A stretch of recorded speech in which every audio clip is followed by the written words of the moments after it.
Okay, welcome back to the channel. Um, we've got a really interesting story for you, and the reason we're doing this is because we just want you to be aware because we found all this out today, Yeah, and I've been riding a motorcycle for I think 11 or 12 years now, and I didn't know half this stuff. yeah. So today we went into Triumph because Mark here is getting his R's. Where are we? Finally, finally getting his R's, and um, and obviously he needs a new bike Yeah. straight away. So we went and he's buying a Triumph, an upgrade from his CB 650F. And what Yeah. are you getting? So going from the CB650F to a Triumph Street Triple R, like the 765. Yep. And so obviously turning up at the team motto, they've gone, well, would you like to trade in your bike? And we don't want to screw around and do a private sale, so we just went, yep, let's Yep. trade in the old bike. Yep. So they gave him a price, and we accepted. Well, Mark accepted; it's his bike, Yeah. and and obviously the transfer of rego question came up, and take it away, Mark. So they did the rego check and they said, "Do you realise that your bike's not registered as a Lamb's bike?" And I'm thinking, okay, and everyone knows it's a Lamb's bike, so it's not registered as a Lamb's bike. So for them to buy it off me and then sell it, that would cause them some drama. So long story short, I needed to go to Queensland Transport, get that sorted out. Okay, sounds fairly easy. So this is where the problems sort of started. So the other option I was given when I changed the rego over was whether I wanted to register my Honda as a single seater or a two seater. So the guy at Queensland Transport asked me what I prefer. I said, okay, well, single seater because I'm not allowed to take any pillions. So fast forward to 2 years later when I'm back up at Main Roads or Queensland Transport saying, hey, can you change the rego because it's wrong? It should be a Lambs approved bike. The guy was easy. Yep, tap, tap, changed it over to a Lambs bike. And then he said, how many seats has the bike got? I said, well, you can fit two people on it, but I've only registered it as a single seater. So, which was the option given to me by Queensland Transport. Now, he wanted to know how big the seat was on my bike. And I said, well, you could easily fit two people on it. And that's when he said, well, you've got a fairly large problem here.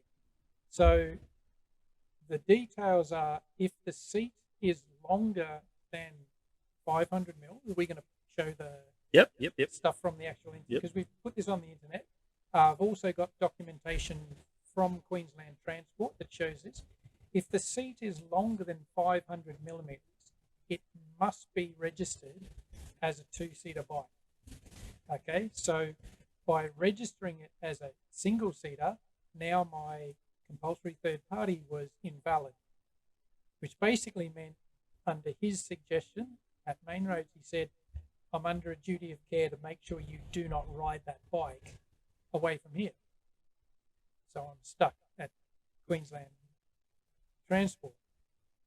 And we'll get into the exact details of this in a sec. But basically, what I had to do was I had to ring my third party insurance provider and say, hey, we've got a bit of a problem here. Can you change it over from a single seat compulsory third party to a two seat compulsory third party?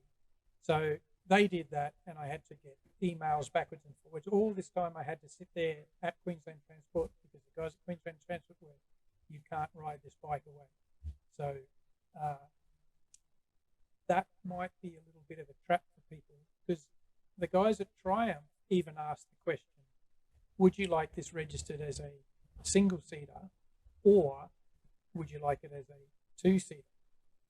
Now, do we want to get into the details that we found on the internet? Yeah. So I guess the problem here is we're not the subject matter experts. You know, SMEs. We are not anywhere near that. Yeah. So we rely on the information of the people that obviously either work at the Department of Transport or at the dealership when they're talking to us. Now, I bought my bike, the first bike that I bought 12 years ago. Same story. Went and registered it as a single seater because obviously I was not allowed to carry a pillion and I wasn't going to for the first year. And they didn't say anything about removing pegs or the seat size or anything like that. Now, the rules are a little bit clearer now because obviously they say remove the pegs, but they don't talk about anything such as seat size. And going onto the TMR website, which I'll display here, in regards to the rules of a pillion, it does not state anything about seats. It does not talk about it. It just talks about the pillion rules, your licensing rules, RE versus R, and all those sort of things, and you must hold your license for a year. So there's nothing in there about seat size or the fact that you must have a specific bike or anything like that. Here's the funny part. I've gone deeper down the rabbit hole, and I've had to go through about 4 or 5 different documents, and it wasn't until I got to the document about motorcycle standards, and it's a very, very long document, and you got to click on seats, and it says something here really interesting, which basically means a lot of people are out there riding their motorcycles illegally. And it says a motorcycle may be converted from dual seat to single seat to reduce the compulsory third-party insurance premiums. Awesome. That's the reason we do it. It must be converted back to dual seat if a pillion passenger is to be carried. Yep. You must update the CTP category and registration details to match the current state of the motorcycle, which is what Mark did. And if you don't, you and the pillion may not be covered in the event of a crash. Cool. That's fine. Not all motorcycles are easily convertible to a single seat. And this is where it gets interesting. And you'll tell your story in a second, but this is what it says in the website. A conversion to single seat must not be easily reversible and must reduce the seat length to 500 mils or less. A removable seat cowl or cover is not an acceptable method of seat reduction.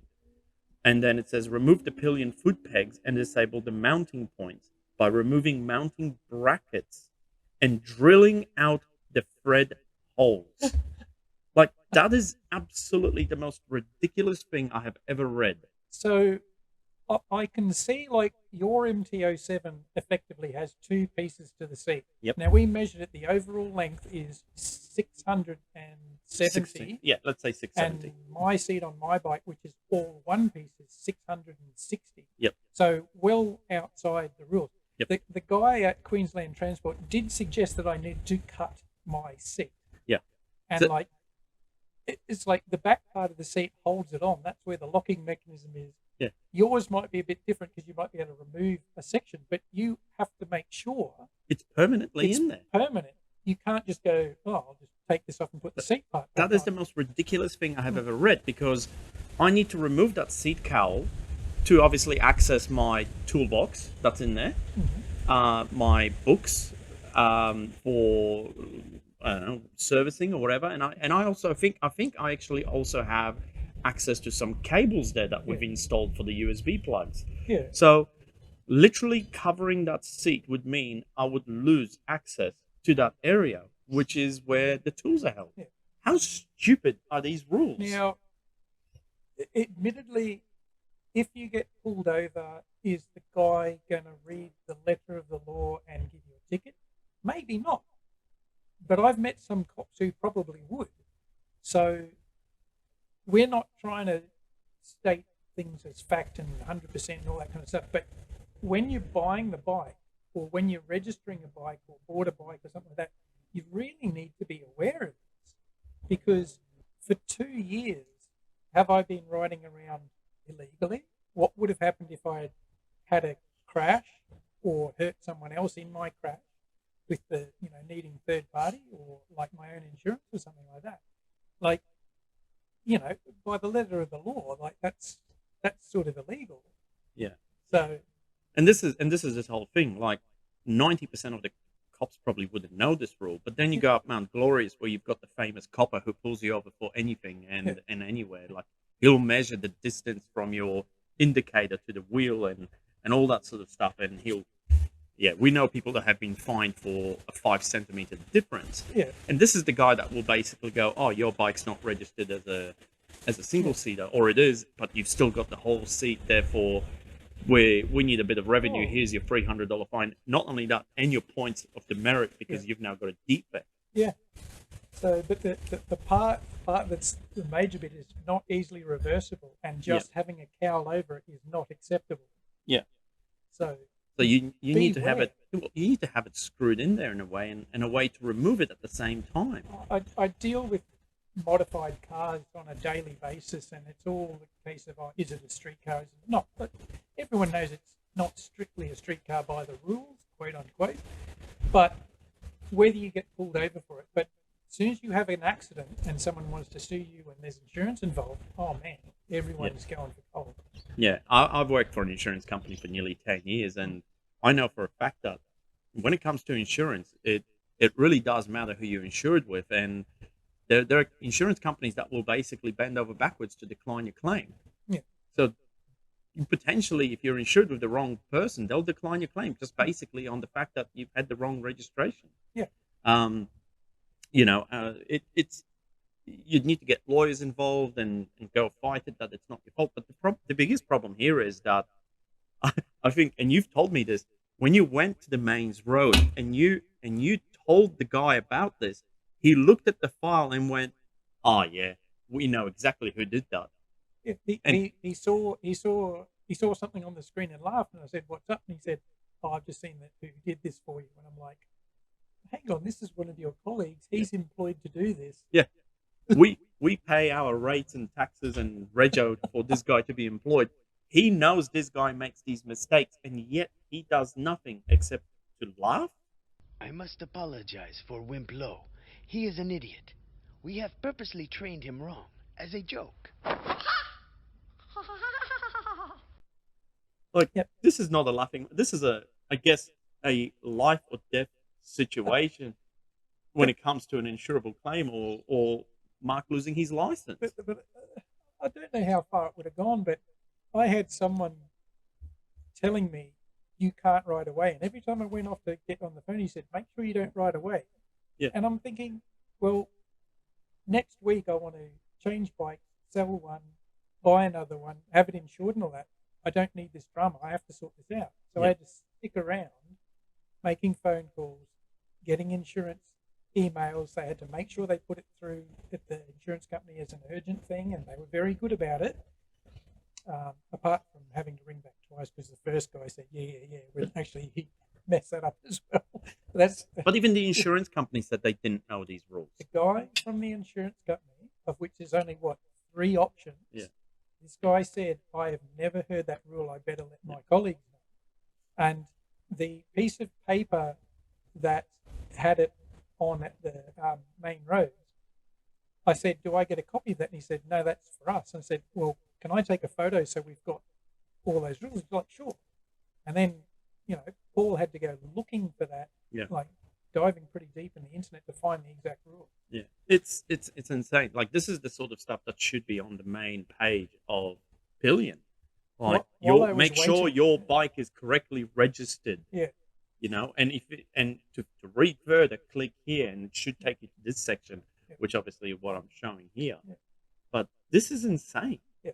Like, I was not aware of this, and I'm sure there's going to be a lot of people commenting on this video, going, "Oh, this, you should know this, and you should go and read it." You should, but you're not. As we said, you're not the subject matter expert. If I walk in and say I need to do this to the main roads who are in charge of this, I shouldn't be the one necessarily questioning them. Look, I had no reason to question them till 2 years later. Yeah.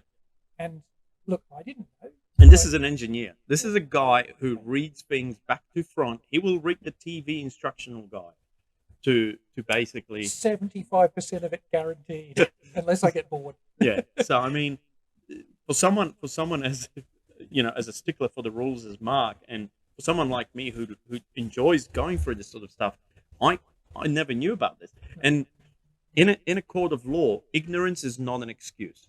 In front of a copper, ignorance is not an excuse. Saying the thing I didn't know is not going to get you out of a fine. And it's saying I didn't know is not going to provide insurance cover either. Yeah. Especially, as I said, if you insure with the wrong company. So this is the most insane thing I've heard. I mean, it doesn't surprise me. I wasn't surprised. But the fact that dealerships are telling you we will register it as a single Pillion, but they're not telling you what you must do Yeah. to make it a single. Like the fact that you must drill out the threaded holes. I didn't know that one either. Like, are they going to do that for you? And then when you want to get a pillion, that means you have to buy the whole rack. Rear subframe members. I don't know. But you have to remove the mounting points. But does that mean you're changing the structure of the bike? Because that could be potentially a supporting beam as well. That's attached to. I wouldn't say yes or no to that. That's probably a completely different story. But you have to remember that when something is roadworthy, by the letter of the law, it has to be exactly as the manufacturer made it. And you taking a drill to anything is questionable best. I don't think it'll be a structural problem. But no, but like for example, I don't want to drill out the holes, right? No, because eventually maybe I want to sell it, and that's going to be like a lesser value. So let's just say I want to remove that whole piece, but that whole piece might be attached to the bike. You're literally permanently damaging your bike. The bike dependent, how they've built it, all those kind of things. Most of the Pillion passenger foot pegs are just straight bolt on. But oh man, like just. But that is such a dumb rule, removing mounting brackets and drilling out threaded holes. I can't believe it actually specifies drilling out threaded holes. That's just as bad as our video when I bought the Yamaha top box. Yeah. And they told us we have to cut out half the bike. and we didn't have to. Link below. Video above, link above. But honestly, if you've seen this problem, if you knew about this, let us know. I want to know if you've known about like the specific rules. Specifically, see how many people say, "Holy crap, man! I didn't know anything." 500 mil, and it has to be permanently on there. Measure your seats. Yeah, because we go for a lot of rides and we go through the mountains and we see a lot of motorcycles who are riding around with 2 seats and no pegs at the back. So, you're not supposed to do it like that unless it's registered as a 2-seater bike. Right. So and then you see the learner drivers riding around with 2 seats as well. So are they registered as single pillion? But I'm sure I've seen those guys riding around, and I'm sure I've seen the back pegs on, or just removed back pegs, but I've seen two seats. Probably get into like a number of different combinations, but do your research is probably the way like to go. How many people are riding around with the wrong information? So so let us know in the comment section below. Did you know the specifics of these rules? The whole 500 millimeter rule, the threaded pegs, all that sort of stuff. Let me know. If you have. If you haven't, let me know as well, because this is really interesting. I'll put the links to the TMR website in the description as well, so you can go and click. I'll even include the phone number so you can go and complain. But I'm wondering whether the same thing applies to different states. We're in Queensland. Yeah. So I'm wondering if it applies in different states and different countries as well. Oh. Because that is some ridiculous stuff. And if you're the cop on Mount Glorious watching this, well, there's some extra revenue for you to get. That is crazy. Cool. Well, good luck with your new bike. I'm glad you've registered it as a 2-seater now. I just registered a 2-seater just straight up. This is where we need to go and read something about the 2 seats and make sure it's legally registered. Yeah. I rode my motorcycle for 2 years. No, not 2 years, longer. Yeah. Because I didn't register as a pillion for a bit longer because I just had no one to carry on the back. So it was like, a number of years I was riding around illegally. Yeah. That is the most craziest. Well, not just illegally, I wasn't insured. CTP, yeah. I was not insured because I wanted to save $50. Well, the changeover was $26. Yeah, but that's for the remainder of your rego. So that is insane. Let us know. Comment section below. Cool. And subscribe, like, and share. And next video will probably be of Mark's new motorbike. Cool. Riding legally. Legally. Legally.